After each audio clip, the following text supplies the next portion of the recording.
আসসালামু আলাইকুম ওয়া রাহমাতুল্লাহি ওয়া বারাকাতুহু। প্রিয় বন্ধুরা, আজকে আপনাদের সম্মুখে কিছু গুরুত্বপূর্ণ মাসালা নিয়ে আমি এসে হাজির হয়েছি, যেগুলো আমাদের নিয়মিত প্রয়োজন পড়ে। আজকে মাসালা হলো, আজকে আমি বলবো যে গোসলের ফরজ কটি।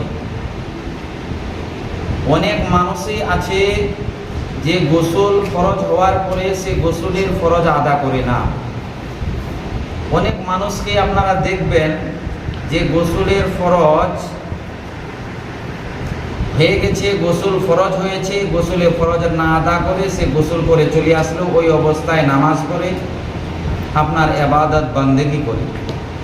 তো যেই ব্যক্তির উপরে গোসল ফরজ হবে, আমার কথা ভালো করে বুঝবেন, এই গুরুত্বপূর্ণ এগুলো মাসালা আমাদের জানার বিষয়, কারণ আমাদের সবসময় এগুলো মাসালা দরকার।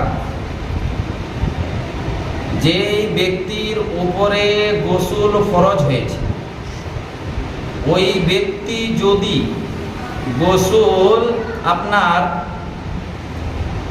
ফরজ হওয়ার পরে গোসলের ফরজ আদা না করে তার গোসল হবে না। এখান থেকে বোঝা গেল গোসল যদি আপনার না হয়, তাহলে ওই অবস্থায় যদি আপনি কোরআন শরীফ তেলাওয়াত করেন,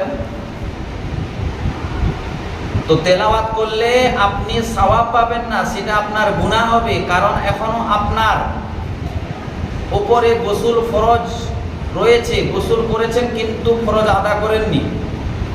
ওই অবস্থায় আপনি নামাজ পড়বেন কিন্তু আপনার গুনাহ হবে, নামাজ হবে না।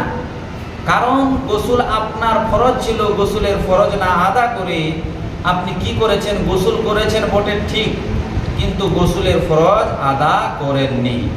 গোসলের ফরজ হলো তিনটি। গোসলের ফরজ তিনটি। প্রথম নাম্বার হলো কুল্লি করা, দ্বিতীয় নাম্বার হলো নাকে পানি দেওয়া 3 বার, কুল্লি করা 3 বার, মাথা থেকে পা পর্যন্ত পানি ঢেলে দেওয়া। এই 3টি ফরজ আদা করতে হবে। গোসলের এই 3টি ফরজ কেউ যদি আদা না করে তার গোসল হবে না। গোসল না হলে নামাজ পড়লে নামাজও হবে না। কোরআন শরীফ পড়লে, কোরআন শরীফ তেলাওয়াত করলে তার গুনাহ হবে, তেলাওয়াত আল্লাহর দরবারে কবুল হবে না।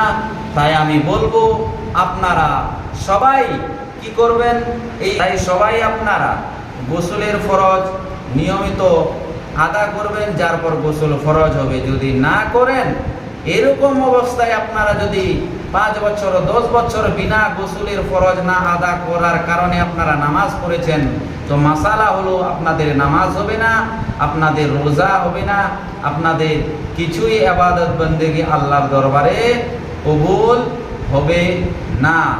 আসসালামু আলাইকুম ওয়া রাহমাতুল্লাহ।